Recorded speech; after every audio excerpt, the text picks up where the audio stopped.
have all my material milled up for the main carcass of this blanket chest that I'm building for my mom, and I wanted to go through some considerations that I have when I'm doing material selection and when I'm milling things up and just getting prepared, because there's a lot of things in this that I'm going to want to do, and that means preparing now.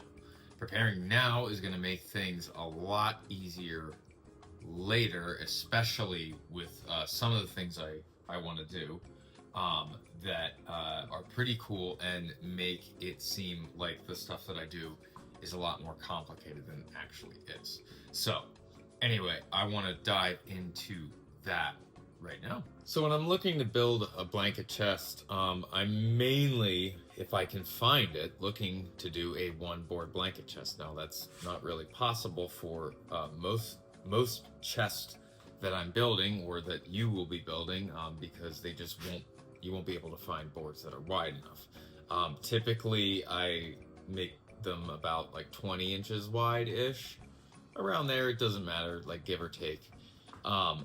If I can't do one board, which is usually the case, I'll do two, and then match on the rift section. So right down the center, I'll join them where the grain is nice and straight, so that way it's pretty much a seamless joint. And I'll put up here an example of that I've done in the past.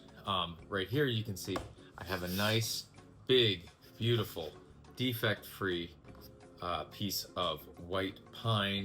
This is the back of the blanket chest, and right here, this is the front.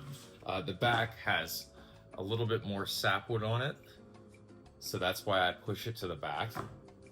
The front has a little less. So this is my nicest board. This is the one that I want to show off.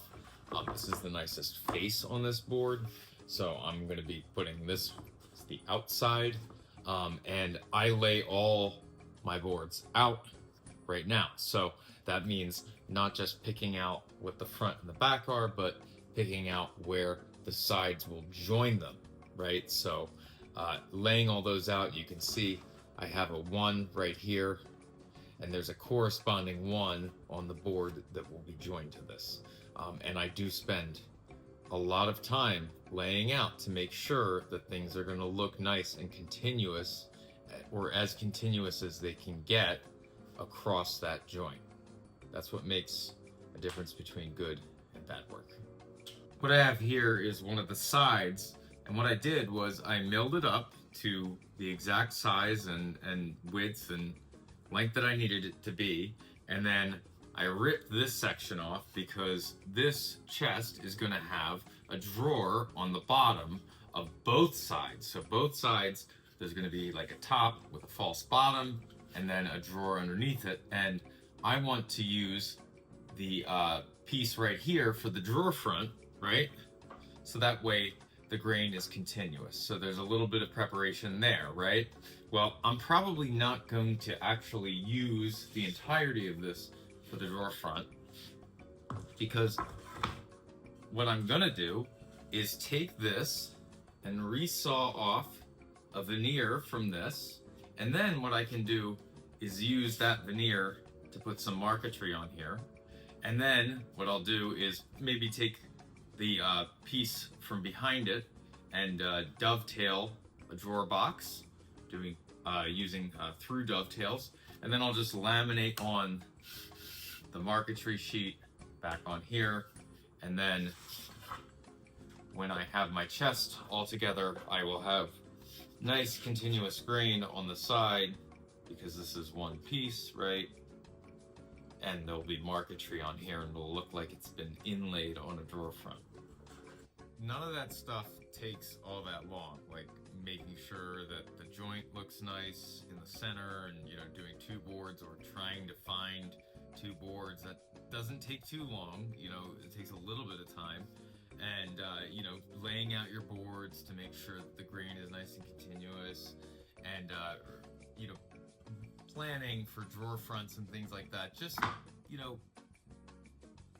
thinking ahead and spending the, extra 30 minutes it took for me to do all those things is going to save me so much more time. And this blanket chest is going to be really, really awesome. So what I'm going to do now is get these out of the way, because these are the pin boards, and I'm going to mark my tails, and the tails are going to be kind of goofy because they're not going to go all the way down, because pin board is not going to go all the way down, right?